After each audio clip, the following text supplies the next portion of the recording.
أعوذ بالله من الشيطان الرجيم بسم الله الرحمن الرحيم بسم الله وبه بدينا ولو أبدنا غيره شقينا يا هبذا ربا وهب دينا وهبذا محمد هادينا لولاه ما كنا ولا بقينا اللهم لولا أنت ما اهتدينا ولا تصدقنا ولا صلينا فأنزل سكينة علينا وثبت الأقدام إلا قينا نحن أولى جاءوك مسلمين والمشركون قد بغوا علينا إذ أرادوا فتنة أبينا وقد تداعى جمعهم علينا تلك الأحاديث التي روينا فردهم اللهم خاسرين اللهم صل وسلم على سيدنا محمد طب القلوب ودوائها بشر لنا معشر الإسلام إن لنا من العناية نقدا غير منهدم لما دعا الله داعينا لطاعته بأكرم الرسل كنا أكرم الأمم bannaye baganda baffe abatwala ku mukutu gwaffe guno ogwali Hidaya Islam Media ne ku mikutu gyaffe gyonna emirala sanyusa okubanga tusinkanako omulundi gwaffe gwe simanyi gwa kumeka naye nkakasa Allah abadde nga tuteekamu abo abalamu bwe munaalabira guno omusomo okubanga atuwadde omukisa okusigala nga tulaba emisomo gyaffe gino nzeko okusalira nabbi waffe Muhammad sallallahu alaihi wasallam eyajja n'eddiini obusiraamu nga kitangaala gye tuli naye ng'ebigambo bino byonna bye twogera yabeera nga ajja nabyo obutamala budde nnyo mu musomo gyaffe nga tuli ku musomo ogugamba assuuli hawla rasul oba abaddugavu abali ne nabbi Muhammad sallallahu alaihi wasallam mu patisi zaffe ezisoose tuzimanyi bulungi nnyo zaayogera assuuli yaffe abaddugavu ne tubamanya episode yasembyeyo ne twogera ku Africa n'obusiraamu nga essaawa za leero kitwasembayo nga tulaganye okwogerako tugenda kwogera ku bannabbi abaali abaddugavu nkikakasa kiyinza okuba kyewuunyisa ku bantu abamu nga tebalowooza mu kituufu waaliyo bannabbi abaddugavu naye bannabbi bawerera ddala abaali abaddugavu bwe tugenda okwogera ku mulundi gwaffe guno tusaba Allah abeere nga atwanguyiriza ate atuwe n'okubitegeera ffenna mwana wattu kyetusaanye tusooke tumanye mu byonna ebintu ebitegeeza abaddugavu nga twayogera mu kusooka munabbi Adamu alayhi salatu wassalaam yatondebwa nga aggyibwa mu ttaka eriva ku nsi kuno naye nga mu ttaka eryatwalibwa mwalimu ettaka eriddugavu ne kibeera nga kitutwala ku nabbi asooka okuba omuddugavu mwana wattu ye nabbi Adamu alayhi salatu wassalaam ye yali omu ku bannabbi abaddugavu kitegeeza ki nga twayogera mu episode zaffe ezasooka teyali mweru nnyo kisukkiridde ate yali muddugavu nnyo bwakutte nnyo enzikiriza ey'amaanyi naye nga ki ekitulaga mu nabbi Adamu alayhi salatu wassalaam yali muddugavu kyekiriwa kyekisooka erinnya eryamutuumibwa erya Adamu nga litegeeza al asmar eneera ekintu ekiki ekiddugavu lwaki kuba woogenda n'osoma mu lisaani al arab nga bagenda bakunnyonnyola amakulu g'ebigambo bye tukozesa eribanga dictionary yaffe ekigambo Adam kitegeeza asmar waqiila bidhalika nera abantu bangi nnyo wogenda n'oyongera ku tafsir oba ku sharo z'ekigambo ekyo okumanya ku makulu g'ekigambo ekyo ojja kiraba ekigambo Adam nga kitegeeza omuntu alimu obuddugavu ate eyo bye tetuyinzamu malako nnyo budde oba kubeera nga twawukana ku ekyo kuba tukimanyi mu hadisi gye twasoma mbu Allah subhanahu wa ta'ala yasindika malayika ekwate qabdata min al ardhi ekwateyo olukwata mu nsi ebeere nga Allah atondamu omuntu malayika neereeta ettaka erimyufu neereeta ettaka eriddugavu n'ettaka eryeruyeru mwabeera nga muva kkala zaffe abantu ffenna abakoze ki abasigadde Adamu n'abeera ng'ali wakati w'ekkala ezo yaani tiyali mweru nga oyinza okuba bwe mbadde mulaba mu firimu zammwe eyo aye tiyali muddugavu nnyo ng'olumu okusinga kutuuka ku bannaffe niye yali wakati nga kiba kimufuula okuba nga ye yalina kkala zonna naddala eyaffe ey'obuddugavu Adamu alayhi salatu wassalaam bwe tumuvaako nabbi waffe addako ye nabbiyu Nuuhu alayhi salatu wassalaam tukimanyi anna Nuuhu awwala nabiyyin nabaahu Allahu ta'ala ba'da Idris oluvannyuma lwa nabbi Adamu okufa omwana we yabeeranga addamu mu bwannabbi okunga abantu be. Nabbi Idris n'addako, naye nabbi yabeeranga addako oluvannyuma lwa nabbi Idris yali nabbi Nuhu alayhi salatu wassalam. Mwana wattu oyinza ogamba Nuhu ajja atya okuba nga yali muki, yali muddugavu. Kyoba omanya nabbi yona Nuhu alayhi salatu wassalam kana najjaran, yali ekyoyinza okumanya yali mubazzi, tubimanye ebyeryato. Wa kana ila al-ajmati daqiq al-wajhi, mbu yalina obuddugavu mu kyenyi kye mu feesi ye. Obuddugavu bwe twogerako si bwe waffe nnyo, kiringa wonalaba obuddugavu obw'essaawa za leero buyinza okuba olw'Abaganda baffe Abasomaali oba Abaethiopia, nga si beeru nnyo, si baddugavu, naye nga adima kisigala neera balimu obuddugavu. Yali muddugavu owa feesi, fi ra'si tul al-'azm al-'aynayn, ate yali muwanvu ddala, musajja ayimiridde ddala mu buwanvu bwe, ate nga alina n'amaaso amanene. Mwana wattu ayagala okubeera nga amanya ebigambo ebisukkako awo, osobola okugenda mu kitabo kye bayita al-ansaabu lis-saalihi, al-ansaabu lisahari, ojja kugenda mu kitabo ekyo lisahari, ojja kugenda mu kitabo ekyo ojja kwongera okwekkaanya ebigambo ebyo ebiraga nabbi Nuhu alayhi salatu wassalam okuba omuddugavu. Lwaki nera ekiyongero kiyimirizaawo eyalaba ku episode zaffe ezasooka, twagamba nabbi yona Nuhu alayhi salatu wassalam naye bamuyita Abul Bashar, taata w'abantu, lwa nsonga abaana be abasatu be babeera nga bavaamu ebika byaffe ffenna abasigadde ku nsi. Netugamba Hamu n'avaamu abaddugavu, netugamba Saamu n'avaamu Yafet, abamu netugamba ekigambo weekiri ekigamba abaana be abo abasatu be bavaamu ensi esigadde. Aba ne bagamba Qawmu Nuh, abantu be bali ekinaana bonna abaawuna mwe mwava ebika ebisigadde. Kitegeeza okwawo ye yatandikirako okwawukanira ddala mu kalazi ne mu nnimi nga bwe twabyogerako, ne kibeera nga kiyimirizaawo ekyokuba nga naye yali asigadde akyali muki, akyali muddugavu, nga nabbi yona Nuhu alayhi salatu wassalam. Nabbi waffe owokubiri nga yasoose twagambye Adamu alayhi salatu wassalam Abul Bashar, ne tugamba owokubiri nabbi Nuhu alayhi salatu wassalam. Nabbi waffe addako nabbi yona Hud, ekitabo omwana wattu nabbi yona Hud nga emboozi eraga obuddugavu bwe eva ku Alhamdani yagamba an rajulin, waliwo omusajja omu min hadhara mauti. Hadhara mauti tukimanyi ekifo kiri Yemen oba kiri Yemen, simanyi Yemen. Yabeera omusajja oyo sa'alahu Ali ibn Abi Talib, mwana wattu Amir al-Mu'minin Ali ibn Abi Talib yabeera nga amubuuza an qabri Hud, ku ntaana yani ya nabbi yona Hud. Lwaki? Kwana Ali, Sayyidina Ali yali yakiwulira dda kuva ku nabbi mbu Hud alayhi salatu wassalam, nabbi yona Hud entaana ye ebadde eriwa eri hadhara mauti. Kati yabeera nga amubuuzaako, yali Yemen, abeera nga amubuuza nabbi Hud oyo amubulyeko, yali amulabyeko. Faqassa alayhi annahu kana yasiru fi wadi al-ahqaf ma'a jama'atin, bulunaku lumu omusajja n'aleka omunnyonnyola. Omusajja ono anyumizaani Ali ibn Abi Talib, Ali ibn Abi Talib amunyumiza amugamba ki, bulunaku lumu balina gurupu mwe baali batambulidde nga bayita mu mpopogome ezo oba mu mpuku mu nsozisozi bye bali mu kutambula. Fadakalu ahada al-kahfi, ne babeera nga bayingira mu mpuku emu, naye mu mpuku eyo fawajadu fihi rajulan ala sariri, basangako omuntu omu ng'akoze ki, yeebase ku buliri. Naye omuntu oyo gwe basanga nga yeebase ku buliri yani shadidu samura, yalina obuddugavu obw'amaanyi. Yalina obuddugavu obwaki, obw'amaanyi. Yani yali ayogera lwaki yali ayogera obuddugavu, okusinziira ku bo kala yaabwe gye baalina nga bali layitimu. Ono ye gwe baalaba nga ali ku buliri yali ate ng'ali moddaaka, ng'ali muddugavu nnyo.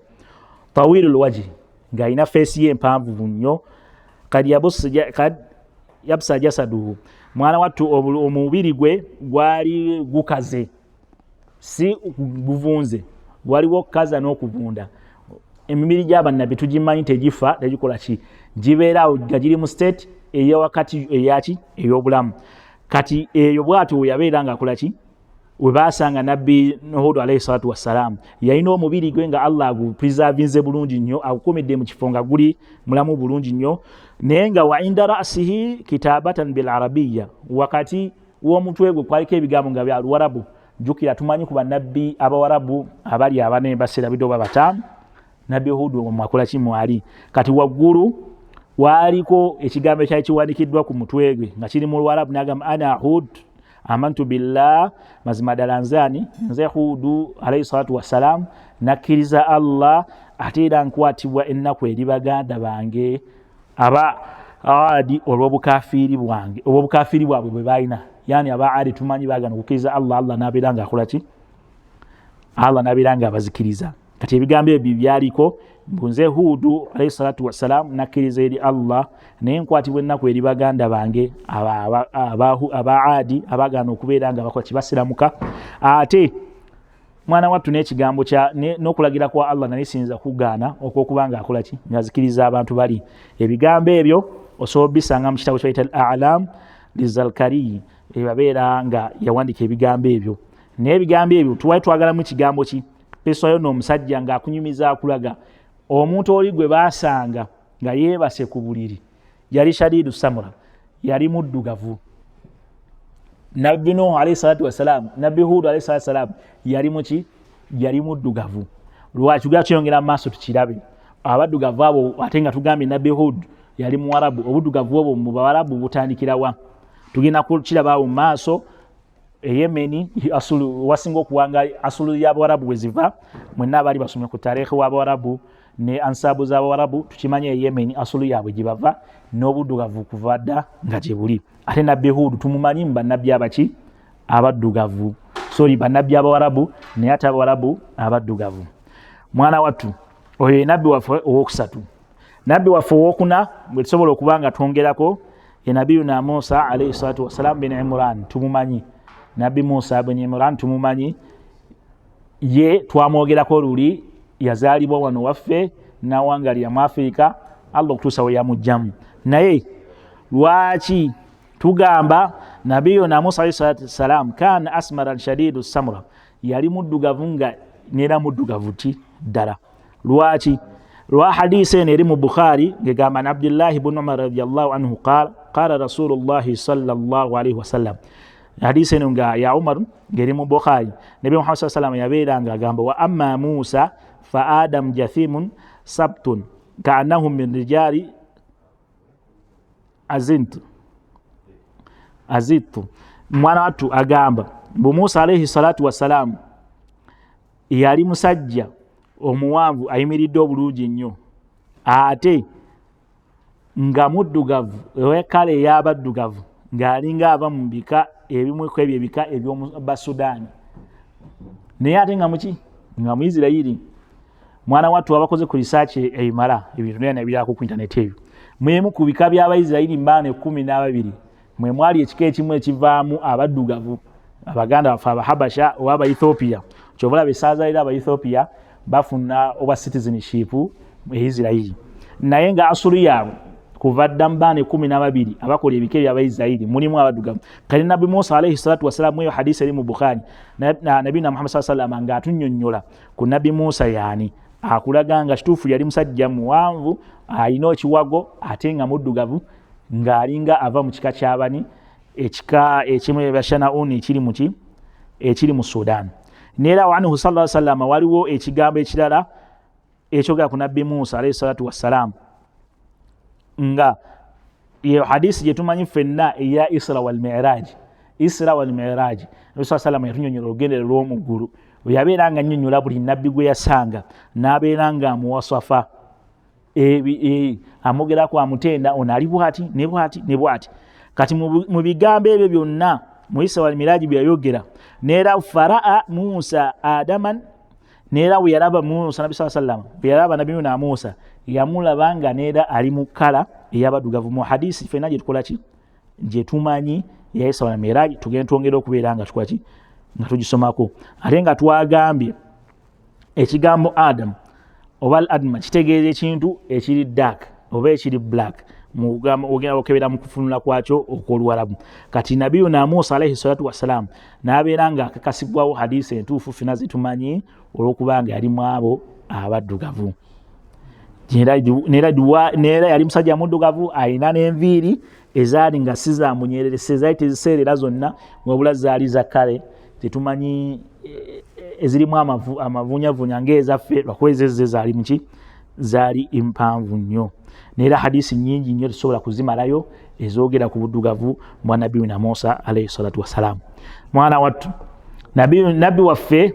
owookuna kuba twasoose nabbi Adamu alayhi salatu wassalam, ne tuddako nabbi Nuh, ne tuwoga ku nabbi Hud, tuli ku nabbi Musa. Kati nabbi waffe owookutaano omuddugavu ye nabiyina Isa alayhi salatu wassalam.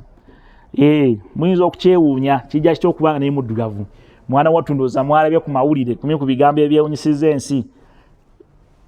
Kyaki ekulemberwa Erasha y'Abaorthodox ab'e Russia baleese ekifaananyi kya Yesu owaabwe. Ekifaananyi kya Yesu owaabwe bamuleese nga musajja muddugavu. Buli omu ne yeewuunya, kisoboka okuba abazungu neera ne bakikanirako bano abakyaki endala balimba asa muddugavu. Naye ne wogenda mu basajja Abaorthodox ab'e Habasha oba ab'e Ethiopia still nabo bakulaga Yesu nga musajja muki muddugavu. Yesu waba omukomere. Naye mwana wattu naffe mu busiraamu bwaffe nabiyuna Isa bin Maryam mwana wattu naffe muddugavu. Lwaki? Kuba ekyo tujja mu hadisi Nabi Muhammad sallallahu alaihi wasallam, hadisi eyo ng'eva an Malik an Nafi an Abdillahi ibn Umar anna Rasulallahi sallallahu alaihi wasallam qaala, Nabi Muhammad sallallahu yatugamba olunaku lumu, arani laylatan inda al-Kaaba fara'aytu rajulan adaman ka ahsan ma anta ra'a min adima ar-rijal. Bulunaku lumu Allah yabeera nga amulagako mu kirooto nga yeebase, naye mu kulaba okwo yalaba emwese kiro yalaba nga ali inda al-Kaaba, yali ku Kaaba. Kati mu kubeera ku Kaaba n'alaba omusajja eyali omuddugavu naye nga mulungi nnyo, nga asingira ddala abalungi bonna bwe wali okoze eki. Muddugavu bwe yali musajja mulungi nnyo ng'asinga abaddugavu bonna bwe wali okoze eki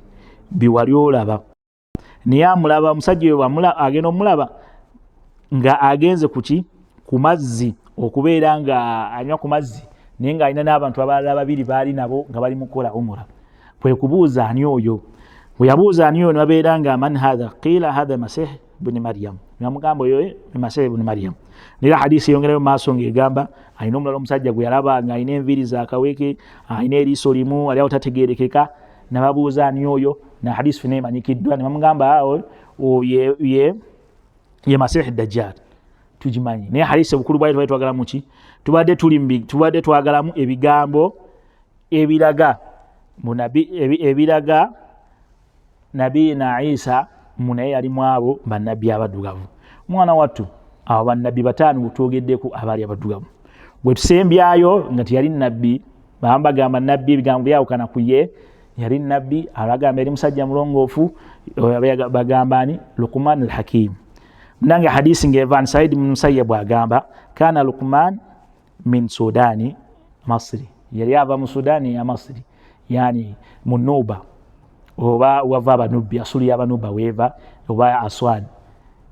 yali ava eyo wansi.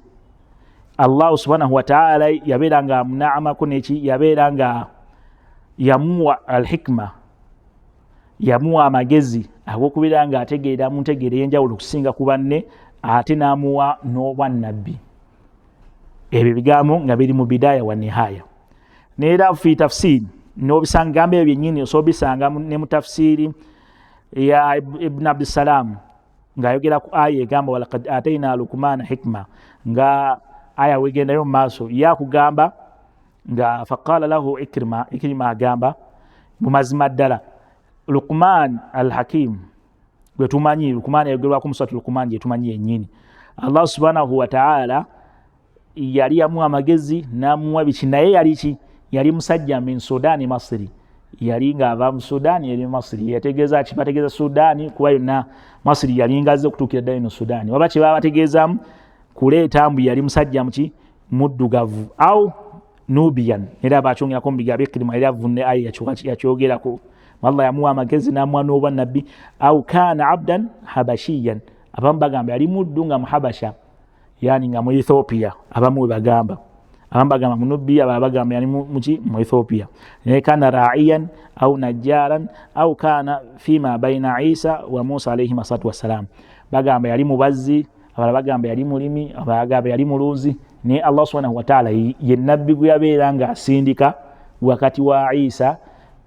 alayhi salatu wassalam ne nabii na Muhammad alayhi salatu wassalam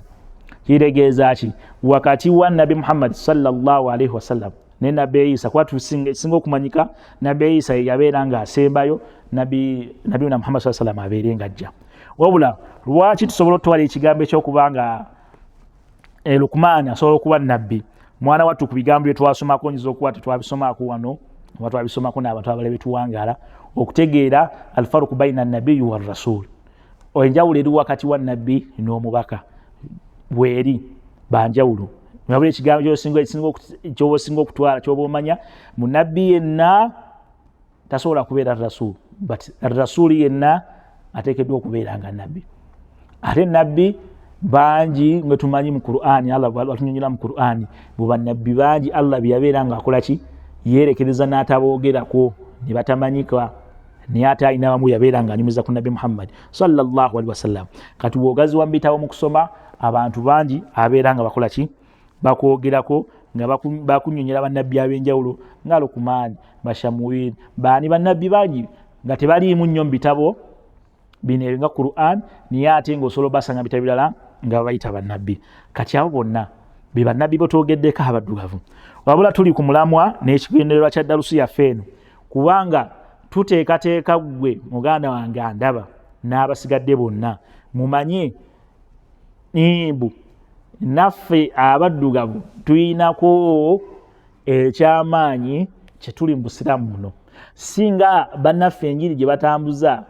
tetwagala kulumba muntu n'omu bannaffe enjiri gye batambuza mbu mwe muve ku ddiini ez'abeeru eddiini ez'abeeru ezo muzaagaza ki si zammwe